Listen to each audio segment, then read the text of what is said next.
सनातन धर्म रहस्यों से भरा पड़ा है।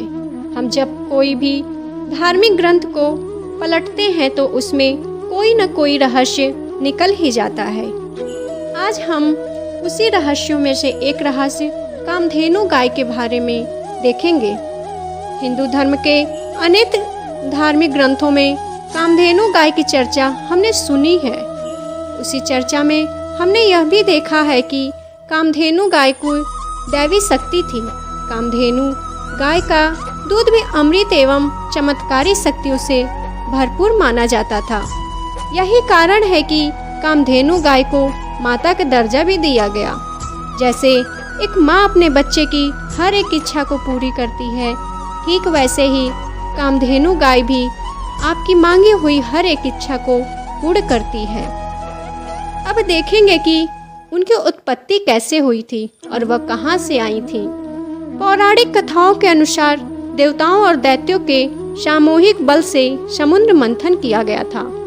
समुद्र मंथन से कई बहुमूल्य रत्नों की प्राप्ति हुई थी, जैसे कि पवित्र अमृत, सुंदर अप्सराएं, हीरे जवाहरात, शंख, पवित्र वृक्ष, चंद्रमा आदि। माता लक्ष्मी की भी प्राप्ति समुद्र मंथन से ही हुई थी और इसी समुद्र मंथन के दौरान क्षीर सागर में से कामधेनु गाय की भी उत्पत्ति हुई। पौराणिक कथाओं के अनुसार कामधेनु गाय में 33 प्रकार के देवी देवताओं का वास होता है, जिसमें 12 आदित्य, 8 वसु, 11 रुद्र, 2 अश्विनी कुमार देवी देवता हैं। पुराणों में कामधेनु गाय को सुवन, सुनंदा, सुरभि और नंदा आदि भी कहा गया है। कामधेनु गाय से संबंधित कई कथाएं भी प्रचलित हैं, जिनमें से एक कथा आज हम देखेंगे। एक बार भगवान परशुराम जी के पिता महर्षि जमदग्नि और माता रेणुका के आश्रम में उस समय के राजा सहस्त्रार्जुन अपनी सेना के साथ भूखे प्यासे और थके हुए पहुंचे।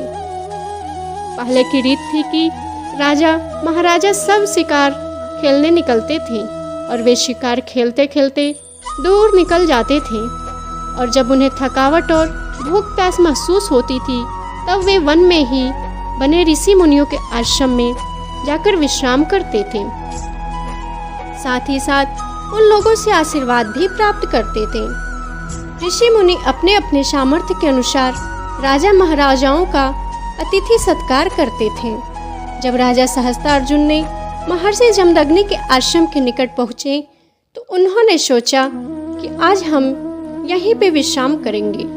महर्षि जमदग्नि के आश्रम में प्रवेश किया तो वे अकेले नहीं थे, बल्कि उनके साथ उनकी सेना भी थी। राजा सहस्त्रार्जुन ने महर्षि जमदग्नि के आश्रम में प्रवेश करने से पहले एक बार सोचा, इस आश्रम में मेरी सेना की भूख प्यास नहीं मिटेगी। लेकिन उनके पास कोई दूसरा विकल्प भी नहीं था, क्योंकि वे और उनकी सेना का थकावट काफी हो चुका था। महर्षि जमदग्नि के पास देवराज इंद्र से प्राप्त दैवी गुणों वाली कामधेनु गाय थी। इस कारण उन्होंने राजा सहस्त्रार्जुन और उनकी सेना का बहुत अच्छी तरह से स्वागत किया। राजा सहस्त्रार्जुन को बहुत आश्चर्य हुआ कि कहाँ से ये सब हो रहा है। इस आश्रम में मेरी और मेरी सेना की भूख प्यास मिट पाएगी या नहीं, लेकिन यहाँ तो हमारे पेट के साथ साथ हमारा तन भी तृप्त हो गया। राजा सहस्त्रार्जुन ने इस संदर्भ में महर्षि जमदग्नि से बात की और अपनी दुविधा उनको बताई। ऋषिवर ने राजा सहस्त्रार्जुन की दुविधा को दूर करने के प्रयोजन से उन्हें कामधेनु गाय के बारे में बताई और राजा सहस्त्रार्जुन को कामधेनु गाय के सम्मुख ले गए और राजा सहस्त्रार्जुन को दिखाया कि कैसे एक ही क्षण में कामधेनु गाय उनकी मनोकामना पूर्ण करती है। यह सब देखकर राजा सहस्त्रार्जुन आश्चर्य हो गए और उन्हें यह लगने लगा कि इस कामधेनु गाय के सामने तो मेरे राजमहल के सारे ऐश्वर्य भी फीके पड़ रहे हैं। अगर यह कामधेनु गाय मुझे मिल जाए तो मैं संपूर्ण हो जाऊंगा। मेरे पास किसी भी वस्तु का अभाव नहीं होगा। यह सब सोचकर राजा सहस्त्रार्जुन ने महर्षि जमदग्नि से कामधेनु गाय की मांग की, लेकिन महर्षि जमदग्नि ने यह कहकर राजा सहस्त्रार्जुन को कामधेनु गाय देने से इनकार कर दिया। यह गाय ही हमारे आश्रम के ऋषि मुनियों के जीवन के भरण पोषण का एकमात्र साधन है। महर्षि जमदग्नि की बातों को सुनकर राजा सहस्त्रार्जुन बहुत क्रोधित हो गए और उन्होंने अपनी सेना के साथ मिलकर जबरन ऋषि के आश्रम को तहस नहस कर कामधेनु गाय को अपने साथ ले गए। कामधेनु गाय राजा सहस्त्रार्जुन के हाथ लगने से पहले ही स्वर्ग के मार्ग की तरफ उड़ गई।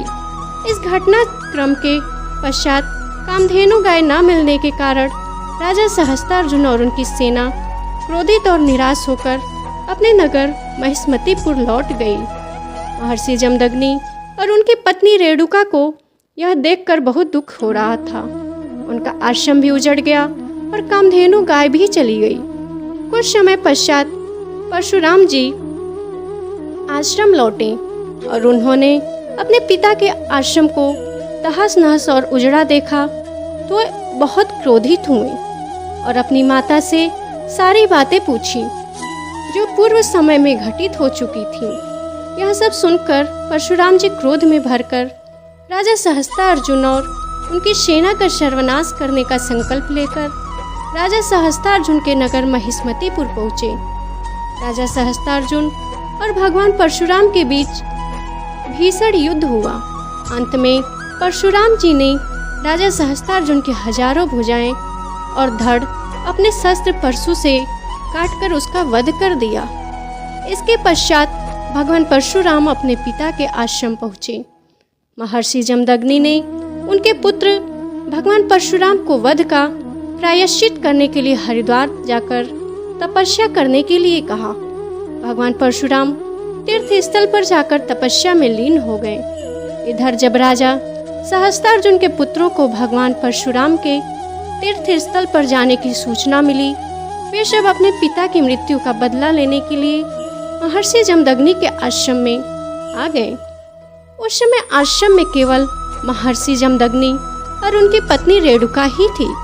राजा सहस्त्रार्जुन के पुत्रों ने आश्रम में प्रवेश करते ही ध्यानमग्न ऋषिवर जमदग्नि का सिर धड़ से अलग कर दिया।